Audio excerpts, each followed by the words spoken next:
장관님, NSS가 뭐죠? 미국의 전략입니다. 네, National Security Strategy.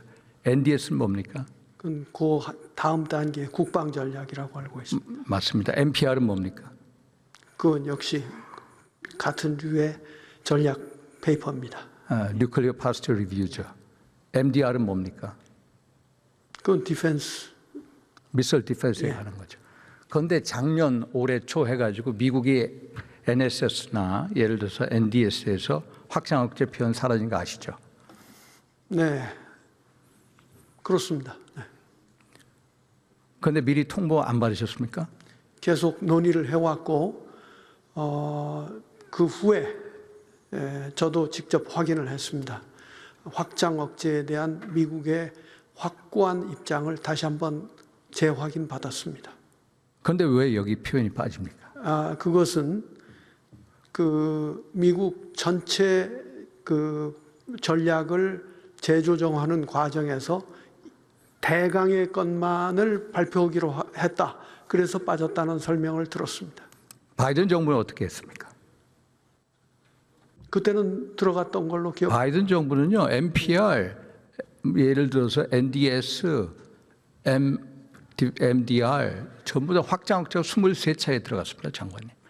이런 식으로 소위 말해서 SCM의 확장 억제 표현이 나오지만 그 상위 문서에서 빠진 것은 미국의 전략의 변화다. 중하게 읽고 있으십니까? 네, 매우 엄중한 사안입니다. 저는 한마디로 트럼프 행정부가 한국 방어 너희들이 주도적으로 한번 해봐. 우리는 뒤에서 서포트만 할게. 전략의 큰 변화입니다. 그런데 이 와중에 우리는 전작권 전환하려고 합니다. 전작권 전환 목표 연도가 언제입니까? 27년 상반기입니다. 네. 27년, 28년까지 하려고 했다네요. 그럼 우리가 전작권 전환에 대해서 그 기초 조건 세 가지 알고 계십니까? 네. 그래서 뭡니까? 지금 세 가지에서 상세한 세부 조건을 다시 만들어가면서 지금 한미 국방당국 간에 체크를 해나가고 있습니다. 그런데 지금 앞서 말씀하신 그 extended deterrence는 그 문제는 제가 다시 한번 이번에도 확인을 했는데 미국이 확장 억제를 분명히 해주고 우리는 그 컨벤셔널 분야에서 확실히 우리의 그 국방비를 3.5%로 늘리고 함으로써 이 지역의 안정을 가져올 수 있다. 그런데 공감을 다시 한번 같이 했습니다. 만약에 미 핵 우산이 흔들린다면은 한국이 어디로 어떻게 가려고 할지 모르지 않겠느냐. 그런 얘기도 나눈 적이 있습니다. 즉 미국이 핵 우산을 조금이라도 바꿀 의사는 전혀 없다는 것을 제가 이 자리에서 다시 한번 확인드립니다. 장관님 존중합니다. 그러나 문서도 못 믿습니다. 그런데 어떻게 구두 약속을 믿습니까? 저는 이런 상황에서 전작권 전환을 급속도로 진행하고 있지 않습니까? 그런데 2014년 우리가 전작권 전환에 이 조건이 세 가지 있지 않습니까? 한미, 소위 말해서 한국 주도의 연합방위태세. 두 번째, 포괄적 북핵 미사일 대응 능력.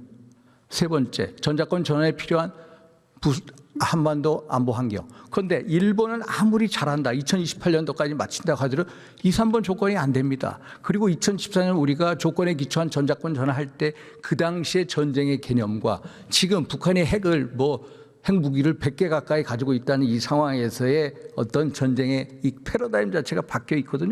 그런데 우리는 계속 이걸 갑니다. 익스텐드 디터런스 구두로 하니까 믿어주겠다. 전작권 전환하겠다. 저는 이게 어렵다는 겁니다. 장관님, 북한이 핵 보유국입니까? 핵을 보유하고 있는 것이 엄연한 사실입니다만은 NPT상의 핵 보유국은 아닙니다. 인정합니까? 안 하십니까? 핵이 있다는 것을 확인할 수 있습니다. 인정하세요? 그게 인정을 어떻게 하느냐에 이재명 대통령께서는 북핵 군축 회담하자고 하는데 인정하는 거 아니십니까? 전 그렇다고는 생각지 않습니다. 그러면 이재명 대통령의 북핵 폐기 3단계 구상이 뭡니까? 우선 중지하고 핵 생산을 중지하고 그다음에 감축해 나가고 궁극적으로 비핵화를 이룬다는 것입니다. 대통령이 만약에 3단계 북핵 폐기 구상이 설사 채택이 된다고 하더라도 북한이 핵을 포기할까요? 믿습니까? 저는 여건이 충분히 조성된다면은 비핵화의 길로 들어갈 것이라고 믿습니다. 장관님, 수도 없이 제가 국회 한 20년 가까이 있면서 장관님들 그런 소리 들었습니다. 절대로 북한은 핵 폐기 안 합니다. 1992년도 한반도 비핵화선은 지켜졌습니까? 2005년 9.19 공동성명 지켜졌습니까?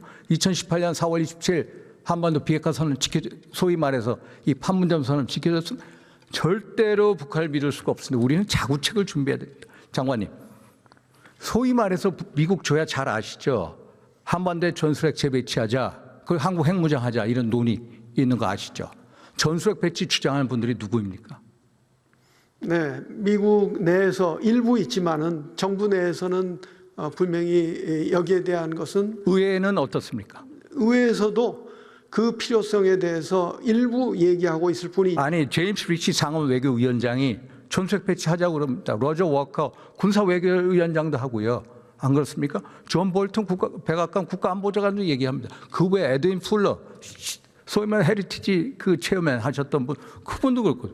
아니, 한국에서 그러면 한국의 핵무장을 주장하는 사람 어떤 분들이 있습니까?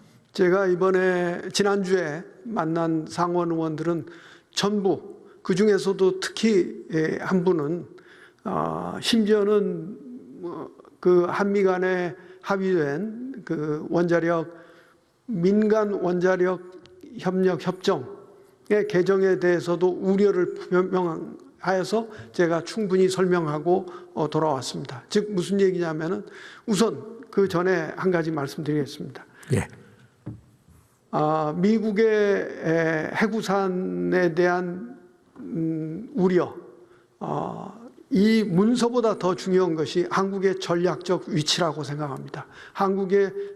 미국이 보는 전략적 중요성 때문에 저는 문서나 말과 못지않게 훨씬 더 중요한 미국의 전략상 미국의 해구산이 흔들리지는 않을 것으로 장관님, 믿습니다. 전략적 중요성이 계속 퇴보하고 있습니다. 전략적 유연성이란 그런 거 아닙니까? 주한미군을 빼겠다는 거 아닙니까? 그래서 장관님, 저는요, 일본 한번 보십시오. 다카이치 사나이 오늘 326석 중의원 이겼습니다. 다카이치 사나이 내각에서 벌써 고위 관리가 핵무장 하자는 얘기 나온 거 보셨죠? 1967년 사토 에이사쿠의 비핵화 3원칙, 일본이 핵 보유, 제조, 반입 안 한다. 그것도 재검토한다는 거 아닙니까? 헤니 키신저 박사 보십시오. 벌써 3년 전에 2030년까지 일본 핵무장 한다고 그랬습니다. 지난 정부 스티브 비건 잘 아시죠? 대북정책특별 대표. 그 사람도 일본 핵무장 한다고 했습니다. 헤니 키신저도 일본 핵무장 한다고 그랬고요. 그런데 이렇게 들어가는데 우리는 소위 말해서 구두 약속을 믿고 있습니다. 전자권 전환 정책 고려위에서 2028년까지 마치겠다고 그럽니다. 그리고 핵 군축회담을 하자고. 도대체 이 상황에서 우리가 어떻게 해나갑니까? 그래서 저는요, 장관님, 우리가 한번 심도 있게 만약에 북한과 핵 군축회담을 한다면 우리도 이런 논의를 내부적으로 진전시켜야 한다는 겁니다. 한번 보십시오.